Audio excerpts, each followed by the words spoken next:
അങ്ങനെ തോണ്ടി കളിച്ചേണ്ടത് ഒന്ന് ശരിക്കടിച്ചോ നോക്കാം. ഈ പെരീത്തെ പണിയെടുത്ത് ഞാൻ കൊയങ്ങി. എന്റെ കൊയക്കോ എന്റെ ക്ഷീണോ എന്റെ തളർച്ചൊക്കെ ഞാൻ മാറ്റി തരാം. നിങ്ങൾ കൊറേ കളിക്കും ഇല്ല, അതാ സാധനം കാണാദ്യം.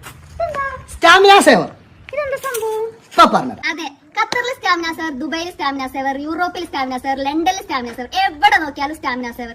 ഇപ്പൊ നമ്മളെ ഇന്ത്യയിൽ കേരളത്തിൽ നമ്മൾ ഏറ്റെടുത്ത് കേട്ടോ. ഇപ്പൊ നമ്മളെ സ്വന്തമായിട്ടുള്ള ഒരു ബിസിനസ് ആണ്, നമ്മൾ ഫസ്റ്റ് ടൈം സ്റ്റാർട്ട് ചെയ്ത ഒരു ബിസിനസ് ആണ്. അപ്പൊ എല്ലാവരും സപ്പോർട്ട് ഉണ്ടാവണം.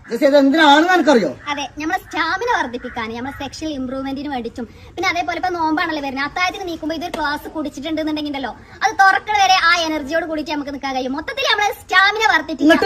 100% ഹെർബൽ പ്രൊഡക്റ്റ് ആണ്. അത് മാത്രമല്ല ഒരു സൈഡ് എഫക്റ്റുകൾ ഒന്നും തന്നെ അല്ലാത്തൊരു പ്രൊഡക്റ്റ് ആണ്.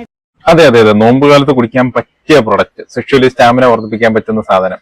നല്ലതാണ്, വളരെ നല്ലൊരു സാധനമാണ്. ഇമാതിരി അസ്ഥാനത്തുള്ള കുറച്ച് ആടുകളുമായിട്ടാണ് ഇവർ ഇറങ്ങിയിരിക്കുന്നത്. എന്താണ് ഇവർ ഉദ്ദേശിക്കുന്നത് എനിക്ക് ഇപ്പോഴും പിടിയിട്ടുന്നില്ല.